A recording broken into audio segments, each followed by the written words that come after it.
Good afternoon, everyone. Today we'll be discussing how the entrepreneurial spirit shaped the modern business ecosystem. When we say entrepreneurial spirit, it refers to the mindset of individuals who are willing to take risks, innovate, and create new opportunities. So, how the entrepreneurial spirit shaped the modern business ecosystem? First, fostering innovation through creative distractions. So when we say creative distractions, it means that new innovation replace outdated products, services, or business model. Entrepreneur introduce new technology, ideas, and systems that improve efficiency and customer experience. While this process may cause older businesses to decline, it leads to progress and modernization of industry. For example, the digital platform replaced the traditional store in many areas, forcing businesses to adapt. This contact cycle of innovation keeps the business ecosystem competitive and dynamic. Second is creating employment opportunities and economic impact. When entrepreneurs start businesses, they create jobs. So this job provide income, improve living standard, and support families. As business grow, they hire more people, which help strengthen the economy. Small businesses especially play a big role in community development. In this way, entrepreneurship does not only benefits the business owner but also contribute to overall economic growth. Third is the building collaborative network and partnership. So entrepreneurs understand that success is not only achieved alone. They build partnership with suppliers, investors, and other businesses to expand their reach and improve their services. Collaboration allows companies to share ideas and resources, leading to better innovation. In modern business ecosystem, everything is connected. A strong network helps businesses survive and grow.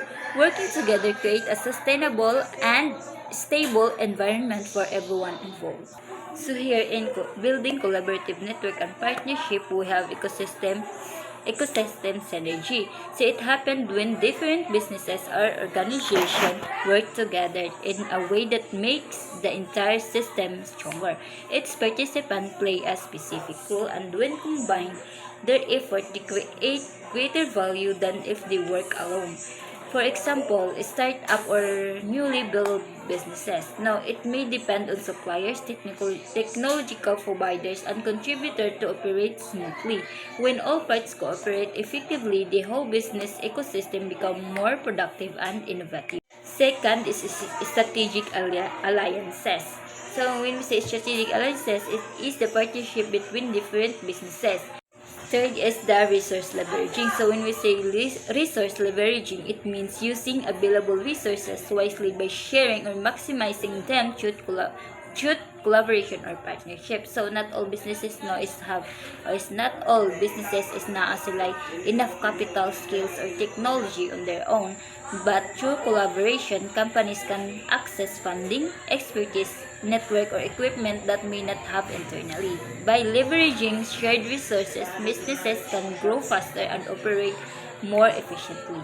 So that's all for today. Thank you. So, good morning, class. Good morning. Before we start sa atong discussion, let me ask something. What comes to your mind when you hear the word entrepreneur? Miss Iniga Ali. Siligan?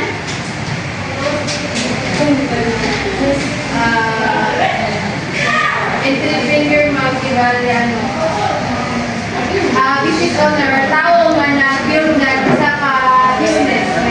Thank you. It is all about business ng bata. Mr. Egos? Mr. Egos. Kapati ka sabi ko mag-tinig ng Siligan. It is only about business ng pang discussion. It's not, your discussion is not only about business. It's,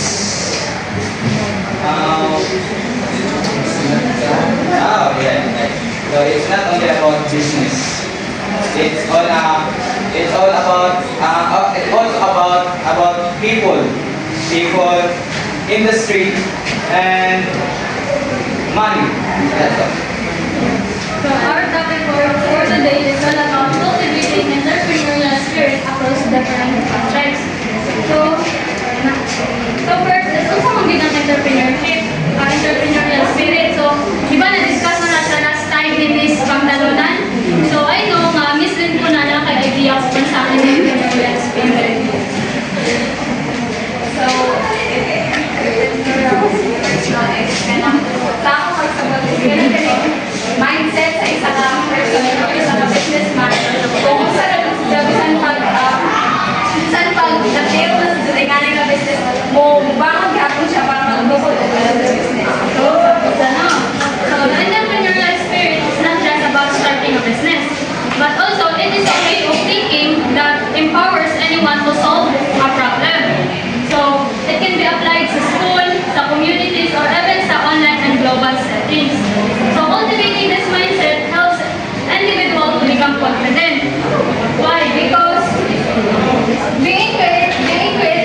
Ang entrepreneurship or entrepreneurial mindset nato is dili lang dahil siya pagpanganak sa imong na anak. So, na-nurture, pamitan na-nurture na molds or na-develop siya sa school.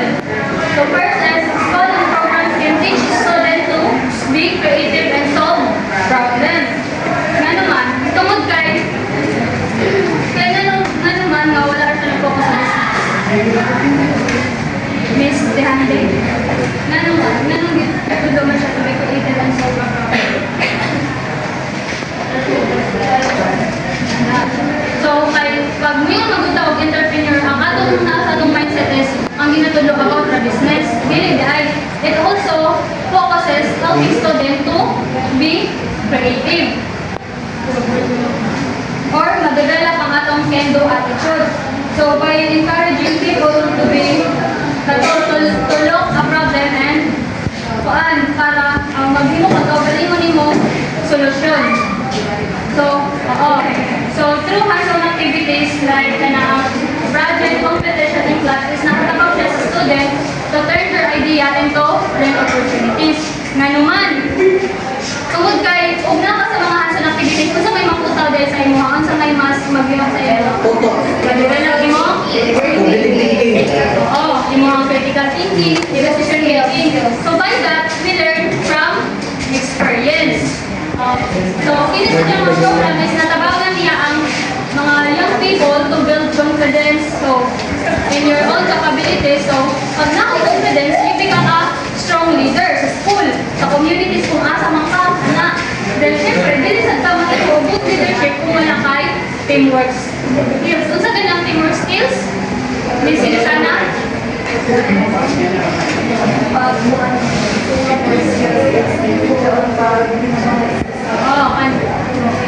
No, so makipagkapatao, makisocialize. So kanan dahil itong mga gimos sa school is ina-prepare din na sa ato to become a successful someday. At syempre, dili ka kayo successful entrepreneur kung wala ka anak ng mga mindset. The next is entrepreneurial spirit in social enterprises and non-profit. So entrepreneurship can be used to make a positive impact, not just to earn money. Why? Tungod kay it is using creative business ideas, una-una ka on how to face a problem. Pag may enterprise sa community, hindi mo di ba ganyan sa school, ang gana is all about how to solve sa problema or sa problema sa community. To use only mga limited resources lang.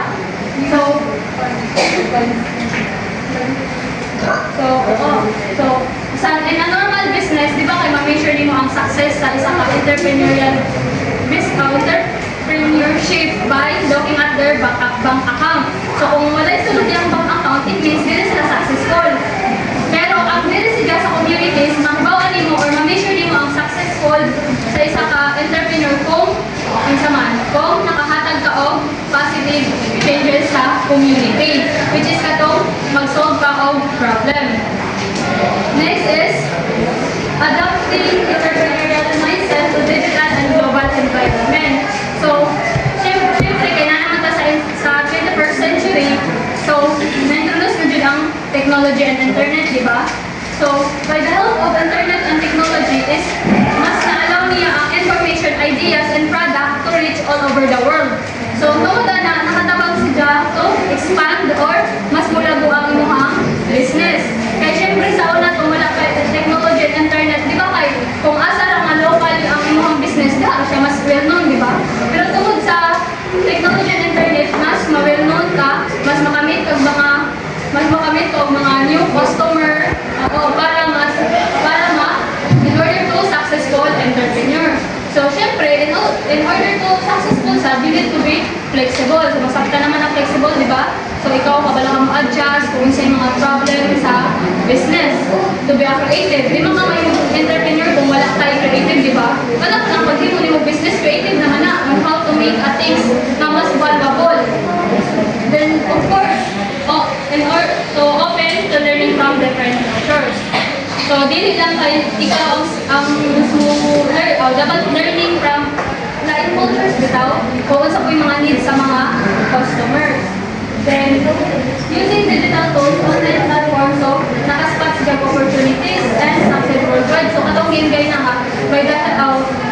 of internet and technology is mas mapadali or mas ma-thrive og samutang mga business. And that's all. Okay, good morning everyone. Good morning, ma'am. Okay, I want you to observe these two pictures. So, kung saan kayo nakita nyo mga kalakihan nila? Picture na sir, yeah, kung saan nakita nyo sa picture A, cycle. So, based on the picture, Jawa dito na, mga botang dito na 4 hours, which is reuse, reduce, recycle, and repair. So, by being ko at ligid, na form inside the basura sila, na form into another creative na idea na na-create na flower pot, table, and also the chairs. Okay, very good. So, palakpakan natin si Mr. Bianca. Okay, tanggap example, no? Klaro paayo, ha? From garbage, hindi mo niya innovate niya into chairs or tables. Hindi mo siya sal. So, from that example, makita na po ang mga entrepreneur is grabe sila grabe ka innovative, no? Kung sa ato problem sa ila is big opportunities. Kwarta na dyan para sa ila ka. Okay, my topic is about the entrepreneurial mindset, creative traits, and strategic thought processes. Learning objectives. At the end of this lesson, you will be able to please read it for us, everyone. Identify the 3 core cognitive traits: communication, risk assessment, and system thinking. Explain how cognitive devices and heuristics influence decision making. Analyze local business scenarios using sophisticated and mental modeling. So what is entrepreneurial mindset?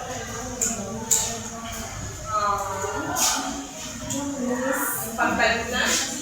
What is entrepreneurial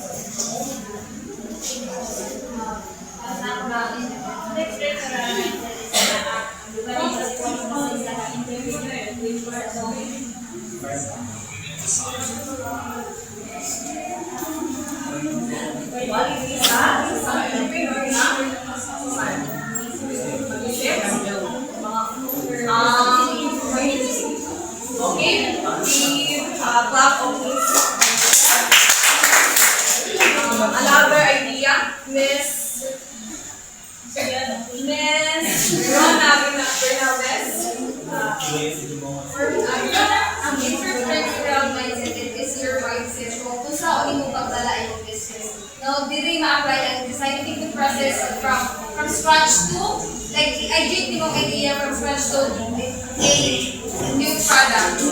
Like example nato sa imong kuan sa ipakita natin first that from scratch is diha niya pangitaag paagi kung saan niya pag-innovate isa ka butang or decide mo na kuan kay para panggamit and then mahimo siya profitable.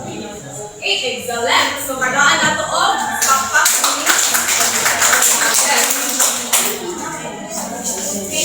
So, naay mga cognitive traits and thought processes of the entrepreneurial mindset. So, ang mga entrepreneur, dili pa na sila tayo ura-ura sa mga posisyon. Mag-isip pa na sila, no? Kung sa mga possible na mga kuan, ano mga mayugi makuan, kung sa mga process na makuan, kung mag-business siya. Okay, first is ang 4 cognitive traits. These are the 3 main ways successful entrepreneurs think. First is opportunity reputation. The ability to see a gap in the market or a solution to a problem that others miss. Okay, so mana siya example, no? Ikaw is, anong balay is ang is bilang para sa nani. So, mag-simsip ka na, bali kunyari ang layo ang ganang pintanan sa mga bata. So, nag-decide ikaw na pag-mo ka-open din shop, oo.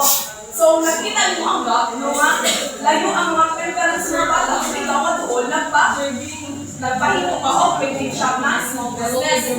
So, next is ang risk assessment. Analyzing potential risks against entrepreneurship factors using calculated risk. So, what do you mean by that?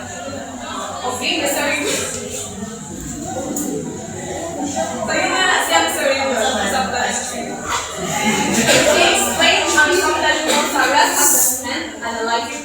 success and was gained. Entrepreneurs earn dollars, $60. They take calculated risk. So, kinangtalan mo kasi na kung magpaano yung business, ano din na ako yung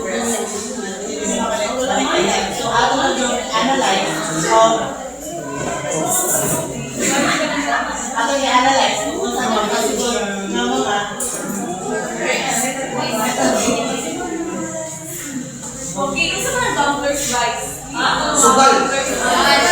Yes. Sugal. Dili sila parehas ng mga sugarol na basta lang sa stock. So, may nakatibaw ko sa ibang city ba kung money. Dili sila isip-isip sila sa mga next is assessment technique.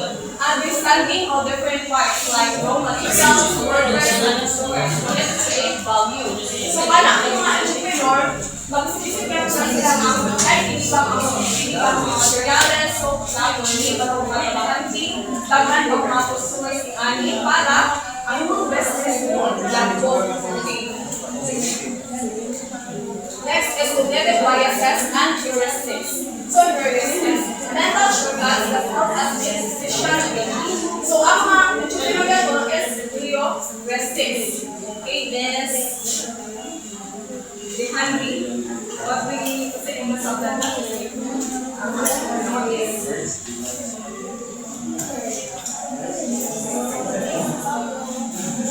What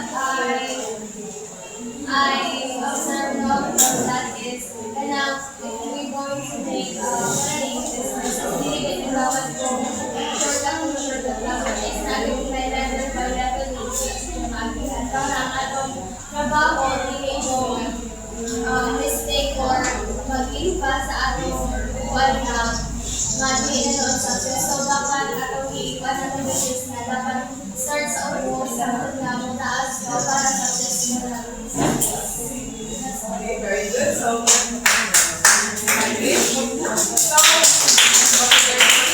namin po yung add to and then mag-add sa po kung ang mga entrepreneurs, kung nila kana kuan products, mas ila ka pa ng mas po, ila ka ng mas kuan. So, ang ilang umayong is position na ay hindi sa linon. So, ano sila? Next is biases. While shortcuts are fast, they can lead to mistake like overconfidence. But we will serve on sharply the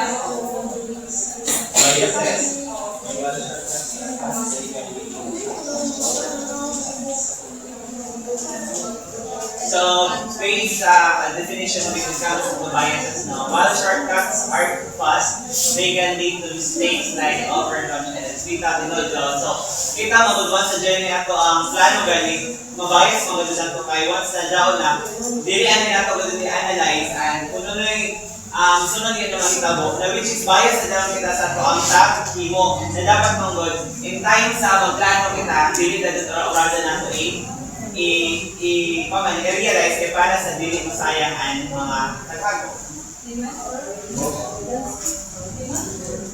next is ang strategy initially. So the ability to see a clear picture of what you want to achieve. So like mentioned B, while you are still studying your current reality, right at the strategy. So kini ang strategy vision. So ikaw parang student sa wow. So kinsa may kuan diri sa business in the future. Okay, si Mr. Egos. So, Mr. Egos, can you stand up? I have a question.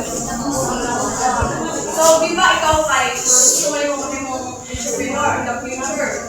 So, kung sa'yo nakita na mo mga may anak ka buhon, anak sa man mo, and feel mo sa vision mo. As for me for now is if you have a vision para sa imong gusto nga business in the future is kinahanglan ganito yung tagaan yung pagtagad tagaan yung courage yung mga kaugalingon niya tagaan yung Kristo tagaan yung batang na imong buhaton para ang tanang nga entrepreneur business nga ako po nga mabot is akong maabot lahi man galing ang padulngan ay masiring mong galing ko sa akong mga daling agian pero morang goal dapat nakuha lang ng nakapaan nga makaipo ko clothing line. So, ang strategic vision is wala siya kung entrepreneur mindset din kasi ikaw maganda ka power training o tanan ng mga ay-ani mo. Mami mo na kung CEO in the future. Ako yung nag-iya sa kuan. Hindi ka na lang si Elon Musk. Ako yung nag-iya sa Tesla in the future. Ana. Next, proceed. Miss Mallory. Kung sa gani ang strategic question. Strategic question. What do you mean? Hindi ito tingin mo sa Uyura. Mr. Byong. Ma'am, Sa strategic question. it is the ability to see a clear picture of what they want to achieve. Nag-vision out na kamang hupon if dili kalagaan ng mga maestro, so at ari ka siya sa relusyon, for now, nag-vision na kung siya guwapin, for example, butang at working line, nga, mo na yung second choice for purpose, nga, buhaton yung punpon, in case, dili ka mahimong maestro, nag-vision out na, hindi yung buhaton po, kulang ang suporta, natulang video. Sir. Okay, very good, Mr. Byong. So, okay, that's all. That's all, everyone. Hello, hi, mabuhay! Welcome to the world of entrepreneur. As we explore to a new topic, allow me to introduce myself. I am Regis Nabot, your student teacher. Look at this man expression. Why is it common emotion in most business owner? I know Mr. Byong have a wonderful idea. Okay, thank you. The word stop in the image in businesses. Does a mistake mean you should stop or just change your direction? Okay, Mr. Elo, I know you have a wonderful idea. Okay, thank you, Mr. Elo. So our topic for today is all about emotional and behavioral dimension of the entrepreneurial mindset. So what is productive failure? Okay, I know Miss Silisana have a wonderful idea. Thank you, Miss Silisana. So, for productive failure, failure is not a stop sign but a source of data. It becomes productive when we analyze our mistake to improve future performance. Yes, of course, every errors. Yes, of course, every errors provide information about what we did not work, why it failed, and how improvement can be made. So, identify weaknesses in strategy or execution, discover gaps in knowledge or skills, then develop better decision making abilities. So, productive failure shifts the mindset from I failed to I learned. This approach builds confidence, encourages innovation, and reduces fear of taking calculated risks. In entrepreneurship, academics, and personal life growth often comes from reflection after setback rather than from immediate success. Next is self-motivation and discipline. So discussing how to stay goal-oriented even when feeling stress or frustration, motivation gets you started, but personal discipline keeps you going. So right, of course, staying goal-oriented during stress or frustration is one of the greatest challenges in achieving success. Motivation is the spark that start action. It is emotional, however, it is the system that sustains effort even when motivation fades. So, stay focused during stressful times, reconnect with your purpose. Yes, remind yourself why the goal matters. A strong reason create emotional strength. Second, break goal into smaller tasks. Smaller wins reduce overwhelm when build momentum. Third, control what you can. Focus on action rather than emotion. Fourth is create consistent habit. Routine builds discipline and reduces reliance on mood. Fifth, manage your stress properly. Exercise, rest, and time management help maintain and mental clarity. So, yes, when frustration appears, discipline says, do it anyway. Success is not often about feeling inspired every day, but about showing up consistently.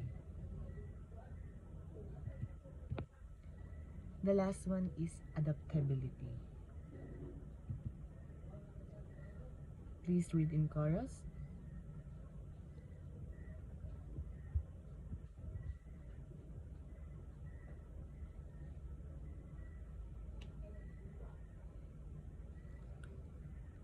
Yes, thank you. So, adaptability is the ability to adjust thinking and behavior when situations change. In businesses and entrepreneurship, market shift, customer preferences evolve, and unexpected problem arise. Holding onto anger, ego, and rigid plan can prevent growth. An adaptable person accept change quickly. Learn new skills when necessary, yes. Listen to feedback. Adjust strategies without emotional resistance. Instead of reacting with anger, effective entrepreneurs respond with analysis and action. Flexibility allows them to pivot, improve, and remain competitive. So adaptability turns challenges into opportunities. It replaces why is this happening with how can I solve this. So what is productive failure? Self Self-motivation with discipline and adaptability are interconnected. So failure teaches us lesson. Discipline ensures continued effort. And the last one, adaptability applies the lesson in new ways. Thank you guys. I hope you learned something from me. So, good day, everyone. So, based on the pictures that you seen and the screen, those are entrepreneurial mindset. So, makita na to ang nag-sell og business na initiative, ang isa na leadership skills, ang isa na ay problem solving skills. Okay, so first we have our objectives. First, describe what an entrepreneurial mindset is. Recognize the key traits of entrepreneurial individuals. Apply the entrepreneurial mindset in school, workplace, and personal life. So our topic is all about entrepreneurial mindset. So why do you think some people easily see opportunities while others do not? So those people who see opportunities are those people who have a growth mindset. So they see every situation or every problems as an opportunity to like greater things. So bali na siya'y tumong. So those people nga dili makakita ana are those people nga dili fix ang mindset. So next question is why is it important to take risk when making decisions? So yes, it is important to take risk when making decisions. It's because it's a part of learning. Either ma-fail ka or ma-succeed or ma-success imuhang gibuhat, part na siya sa learning process. So it is important to take rest. Kay dili man gud nimo siya makita or di nimo makita ang result if dili nimo i-try. Yes. So next, what happens if a person gives up easily when facing challenges. So, if a person give up easily when facing challenges, dili na niya makita ang success sa unahan. Kay karon pa lang, in the first place, ni suko na siya, ni atras na siya. So, understanding the entrepreneurial mindset. So, these are the ability or characteristics bitaw sa usa ka person nga naay entrepreneurial mindset. So, first is the ability to identify opportunities. So, kaning understanding the entrepreneurial mindset tod, mao ni siya ang kanang dagan sa hunahuna sa usa ka entrepreneur. So, kabalo siya mag-think og mga new ideas and always siya gapangita og way para mo success ang iyahang business. So, first is the ability to identify opportunities. So, you have this, for example, you have this ability to see an opportunity para sa, like, para makakwarta ka or mag-start og business. Like, naka-vision, for example, pag na-ay needs ang mga tao sa imong community. Diba? Like, walay na maligya dito og bugasan na area. Kay ito apas lang yung dapit. So, ikaw, naghuna-hunaan ni mo na mamaligya ka og rice. So, bale, you already know kung unsay ibaligya dito . So, next is the creative problem solving skills. Diri, you have the ability to solve problems like nakay solutions na mahuna-hunaan pag jay problem. So, pag na challenges sa imuhang business, naghuna-una din ka og solution or unsa na mga way para ma-overcome na nga challenges. So, next is the willingness to take calculated risk. So, diri sab na kay courage to try, like naa kay willingness mo try og business bisan pa magnaay possibilities na malugi ka. Pero syempre, imo sa nanggi desisyonan og tarong, wala ka ga largo-largo lang og decision, bali na kay plano before nimo i-take na nga actions. Next is the resilience in facing challenges. So, dire you have this mindset nga lig-on ka kanang dili dayon ka musuko pag naay problema sa imuhang business or if ma-fail imong business di dayon ka musuko. So like bisag nag-struggle na ka, continue gihapon ka nga nilaban para ka mo rise up. Okay. So next is the continuous learning and innovation. So diri sab imo mindset is permi ka ga study og new ideas para mo lagoy imuhang business. Ayan. Next is the core traits. Okay. First is the initiative and self-motivation. So, diri asab, you have this character nga mulihok dayon bisag walay nagsugo sa imuha. Like, nakay discipline sa imuhang kaugalingon. So, ang kani siya nga person, kani siya nga individuals is na sila ani nga mindset or na sila ani nga characteristic. So, next is the growth mindset. So, for example, na kay pagtuo nga maka-learn jud ka sa tanan, like makuha na nimo nga skill pag imo siyang praktisan. So, dili ka mahadlok mamali. It's because aware ka na part ra siya sa process of learning. Okay. Next is the adaptability to change. So, you have this ability nga kaya nimo musabay sa kabag-uhan. Like, kung naay new situation or problem, kabalo ka mo adjust or mangitag new way para padayon lang ang imuhang business. Yan. Next is strong decision-making skills. So, diri pod sa strong decision-making skills, kuan po ni, you have the ability to like mohimo og right or smart decisions. Like kanang gihuna-unaan jud nimong tarong before nimo pili una nga business or kana imong pamaligya. So naa ka ana. Next is the accountability and leadership. So, for example,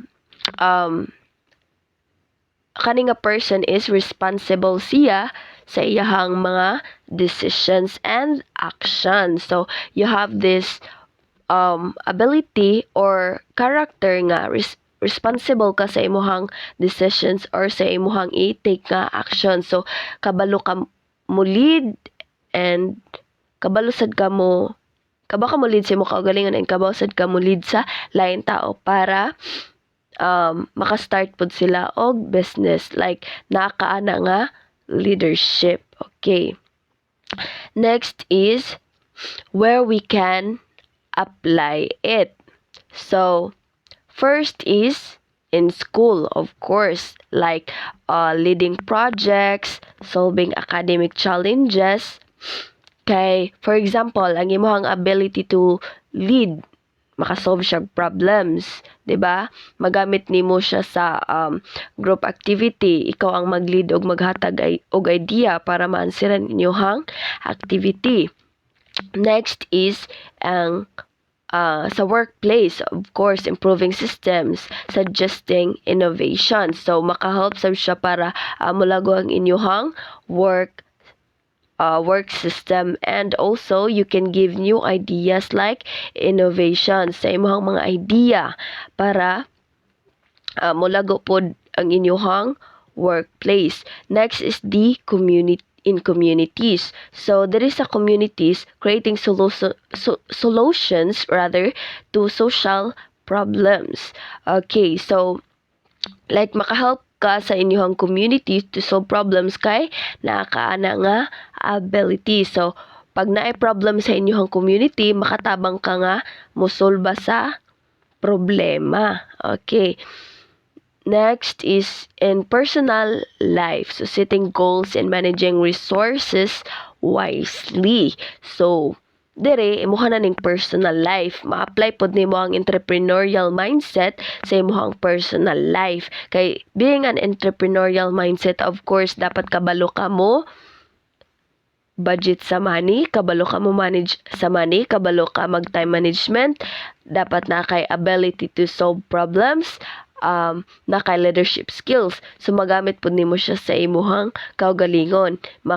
Kabalo ka mo budget, kabalo ka asa dapit nimo i-gasto imong kwarta, and ma-apply nimo ang time management, na kaaning solving problem skills, which is makatabang sa imong daily life, 'di ba? Sa imong personal nga kaugalingon nga if ever na kay problems, kabalo ka mo solve. Okay.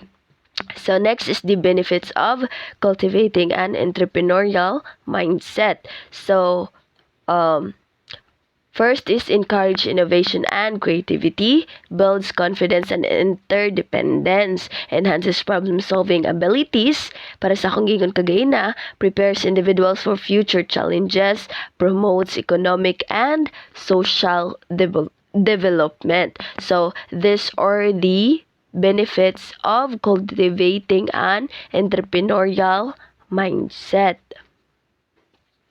Okay. Sorry guys. So this is the application, which is the gallery business case study analysis. Next is our summative assessment. So this summative assessment, it will be conducted on Friday afternoon. So I guess that's conclude my topic. Thank you.